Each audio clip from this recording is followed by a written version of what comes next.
We're joined this morning by Brian Weimer, local author of the book Nexus. Brian, thanks for taking your time out this morning to talk to us.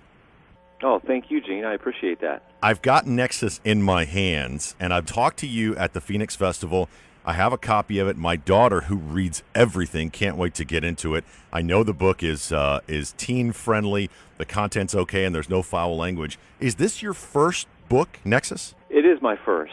I've been writing for a number of years now, but this is the very first one that I've put out there, and I have two more currently in the works. So, yeah, it's been a very exciting time the last year or two to get this out there finally. It's a pretty hefty book. It seems like it took you a while to write this, but without giving too much away about Nexus, cover a little bit about what the book is and what situations you put the main characters, Josh Blair and Daniel Summers, into throughout the book. Without any spoilers, basically the book is about a supernatural investigator who is basically trying to solve a series of paranormal events that are taking place around his city, ranging from a series of UFO sightings, a murder, trying to solve a murder, and how, if possible, all of these things tie in together and link together.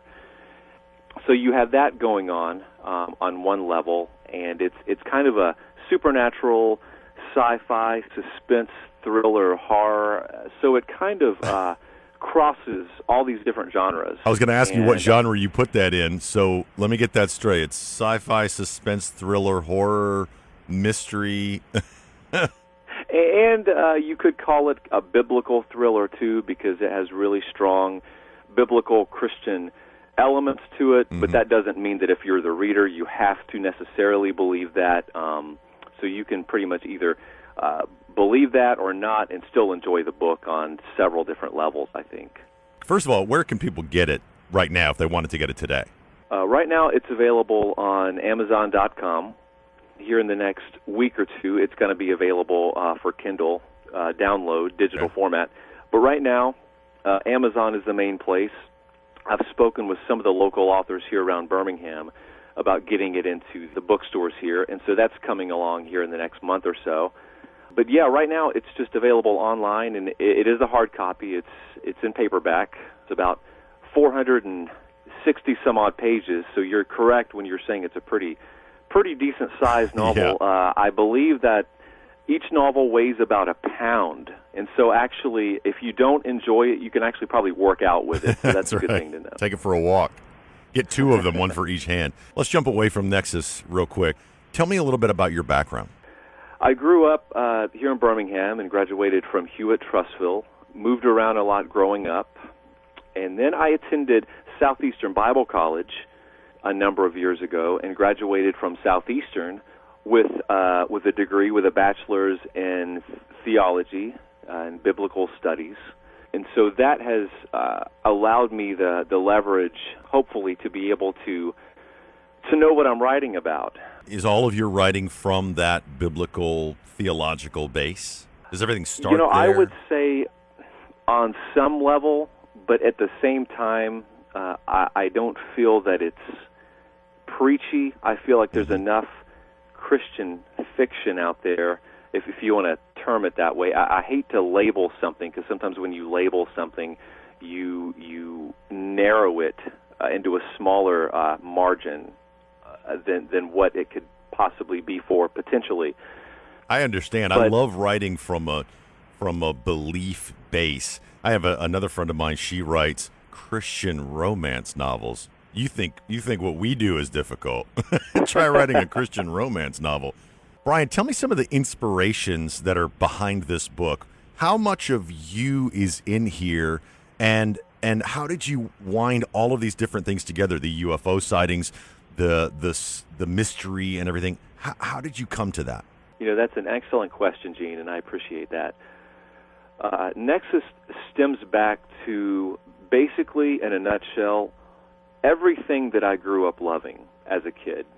In movies and on television, I've always loved science fiction, good science fiction, not cheesy science fiction, innovative science fiction. That from suspense and horror. I grew up loving good horror movies that kind of keep you on the edge of your seat, good suspense. suspense, and the supernatural. I've always been fascinated by the supernatural, the unexplained, the Bermuda Triangle, and the idea of stargates and portals and advanced technology and all of these things. So I kind of threw all of these things in the pot. It's kind of making chili, like adding all these seasonings and spicing it up and kind of making it your own. So that's pretty much what I did, is just all of these things that I grew up being passionate about and just kind of threw them all together. I'm kind of the same way when it comes to science fiction. I love like the 3,000 years in the future. I'm a huge Dune fan, but I got to be honest with you. I love the cheesy sci-fi. I was a Space 1999 fan. I'll be honest. It was the worst TV show ever made, but that kind of science fiction just really gets me, especially when you're looking at the old, where you see the string holding the rocket ship kind of science fiction. I love that kind of stuff. But I also do like the more advanced, portals and alternate universes and things like that. So where is this book set? Is it that 3,000-year sci-fi? Is it today? Tell me a little bit about when the book is set and how you have written the sci-fi in so that everybody can relate to it. Absolutely. Nexus is actually set in the present day. It's set in the real world where we all live every day. So it's not far off in the future. It's not on some other planet. It's not on the moon or all these other things, which are great because I love that stuff too. But it is actually set in right now. And I don't actually name the city as the setting in the book. I just call it the city because I want the reader to be able to imagine, if you're living here in Birmingham, where I grew up, I kind of imagine Birmingham. Or you could imagine Atlanta or Denver or Los Angeles or wherever you're at and kind of fill it in that way. So it very much takes place in the real world. And in terms of the science fiction, I only use that term because of the advanced technology. Some of the technology that's kind of interwoven into some of the plot lines is very sci-fi in nature. But the story is very suspense-driven. There's a lot of drama. There's a lot of emotion, actually, in some of the scenes. There are a few scenes that are parts in the novel that are pretty emotional, and I find pretty impactful. So I've been told. Hopefully, the reader will feel that way. So let me ask you a follow-up question about the science in the science fiction. When I read good science fiction, the science fiction is, the physics, if you will, are believable. And it's hard to watch a television show or a movie when you just go, and everybody in the theater says, nah, it's not going to happen. A funny story, a friend of mine was talking about the last Terminator movie, and, 4 million Terminators come walking over the hill to try to get John Connor. And he leans over and he says, well, that would never happen. And I said, well, why? He goes, well, they would run out of IP addresses. So, right. The computer nerd got the joke. So I laughed, and, all my computer nerd friends laughed. But is the physics in the science fiction within Nexus, is it real? Is it believable? It's a hard question to answer because I know, obviously, you're the author. You're going to take a little bit of license with science fiction. But is it really out of bounds? You've said it in present day. Tell me about the science. I really don't think it's that far out of bounds. I say that, but at the same time, I think any time somebody writes a science fiction novel or releases a science fiction movie, there is an element of liberty taken. And I think the best science fiction is when you take science fact and you mix it with an element of fiction if it's done the right way without taking it too far. It's very easy to take it too far, as I've seen in a lot of things, and that's when your brain loses that connection with it, and you say to yourself, no way, that could never happen. In Nexus, I really honestly don't believe that it's taken too far. I feel that it's believable. I struggled really hard to make it believable and to keep it, like I said, in the real world. The same can be said about the characters, the main characters.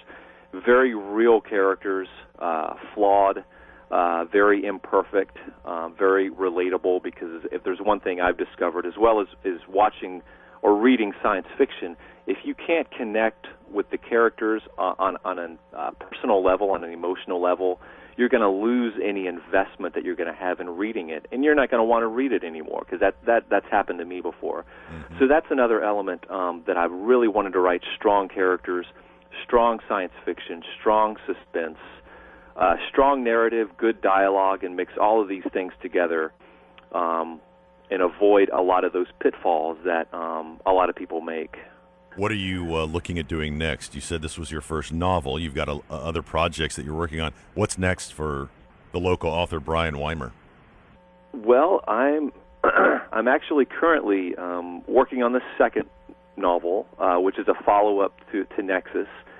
That I have a title picked out. I just haven't announced that yet, and I'm hoping to actually turn it into a series of at least 4 or 5 novels with these characters and all the things that they go through and everything. And I'm also working on a horror novel that's just kind of a supernatural horror thriller called The Citadel that I've already written in one format. It's just fleshing it out into a novelization of that. So I'm kind of working on the two simultaneously, so I really have kind of enough to keep me busy for a bit anyhow.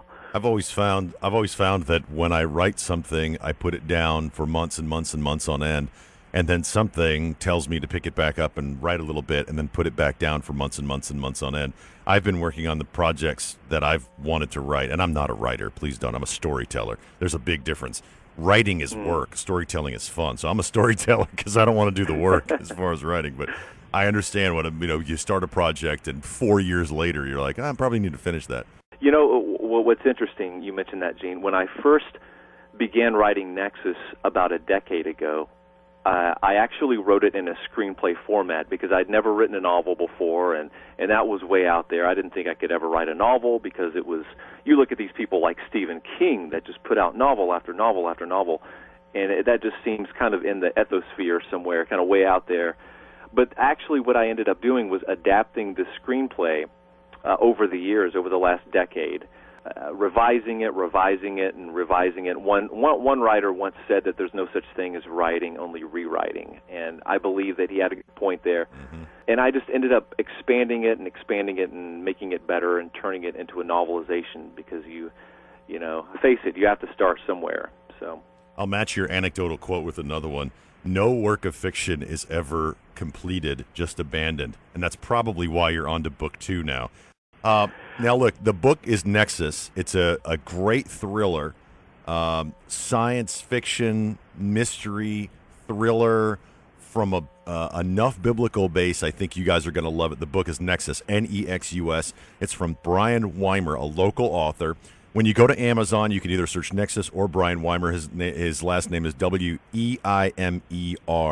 Go to Amazon, pick up a copy of the book. And Brian, as soon as this book gets out in our local bookstores, will you please call me and let me know so I can put that out as well? Because I think the listeners of APH Radio are really going to love this book, not only from the faith-based aspect of how that intertwines through the story, but also because they want to support a local author.